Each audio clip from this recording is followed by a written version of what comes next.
Hey there, I'm author and attorney Kelly O'Connell, a practicing lawyer in New Mexico with Knockout Radio, increasing knowledge one podcast at a time. And today's story is about a crazy head shrinker lady and her violent rant to Yale students. And I'm also publishing an article about this in Canada Free Press this morning. But just to give you a little, this is absolutely crazy. But this lady's name is Dr. Aruna Khilanan, and she spoke to Yale students and gave them a speech, and the speech was called The Psychopathic Problem of the White Mind. So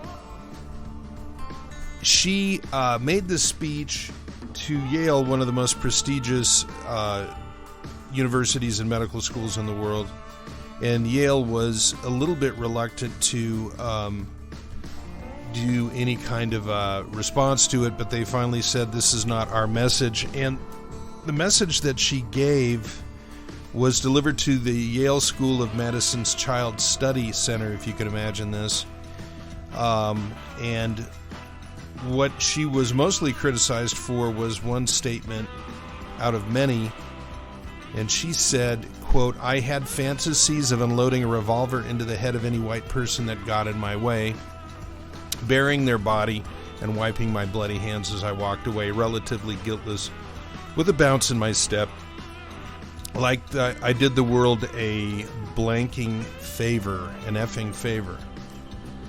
So she made this statement, and there was a big reaction, and instead of hiding herself and, you know, apologizing and saying, I don't know what's going on, and this is a lady that's a psychiatrist, after all,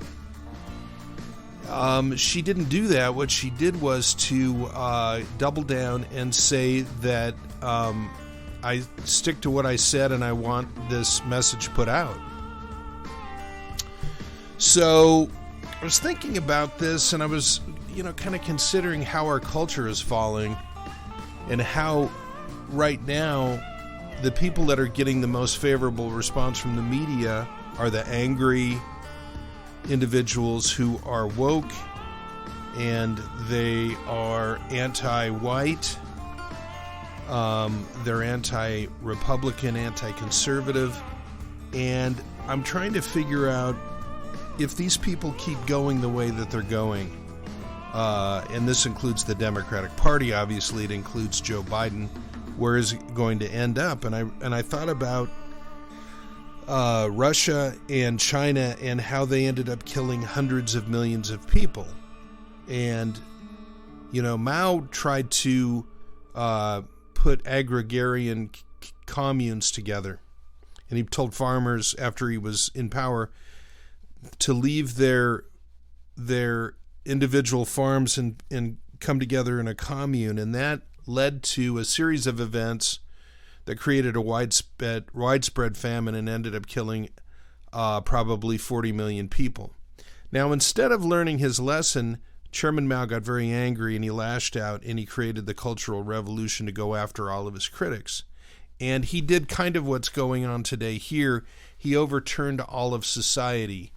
He attacked the elderly. He attacked the professionals. He went after universities. And it was, according to some people, it was just a tempest that he threw, tantrum, because his leadership was criticized. And it ended up killing a lot more people. When I'm looking at what's going on today, and I'm thinking there's a certain point when people are going to stop being pushed around and threatened, but you've got this lady, and I don't know where she's from. She looks like she might be from someplace like Pakistan. So just looked, and I couldn't find where she's from, but I've found some more interesting stuff. There was an interview with her, and this is, by the way, this is a Barry Weiss, Bariwiss at Substack, and she's a reporter, and it's just a great piece. She stated that she had given up her white friends about 5 years ago. Can you imagine saying that about black people? And she says that she was trained in, I think, in critical theory. She went to Columbia and some other universities. And I'm just kind of reading through this thing now, but she got a master's in humanity, and the focus is largely on critical theory. I mean, what a disaster. She says she majored in English Lit, which I guess was her undergrad degree, before she went to medical school, and then she got an MA in critical theory. But, you know, these people that are trying to lead our society are so sick. And so she says that bringing up race is important. She's bullied by whites. She was beat up, supposedly, by somebody during one of her rounds. And her Dr. Aruna Khilanani, her practice is closed down in New York, and it was probably by threats, you know. So anyway, I've got a few quotes here for you, and I just would like to get your feedback on what you think. But I'm sorry, I keep getting phone calls, but the upshot is that she's got all this fury, and she's dealing with people. She's dealing with mentally ill people or people with problems, and she's got more problems than the people that she's helping. So anyway, here's some of her quotes. White people are out of their minds, and they have been for a long time. What does that mean? Who is a white person, by the way? Because did you know that Latinos are considered white if you fill out a census thing? Another statement she makes: we are now in a psychological predicament because white people feel that we are bullying them when we bring up race. They feel that we should be thanking them for all that they have done for us. They are confused, and so are we. We keep forgetting that directly talking about race is a waste of our breath.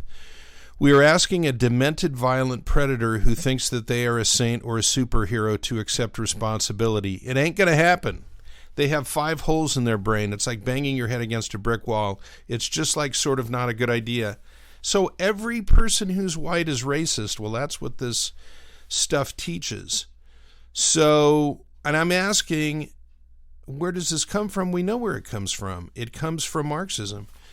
So I say elite indifference towards growing radicalism of large swaths of the American populace is an existential threat to the American Republic. It obviously is.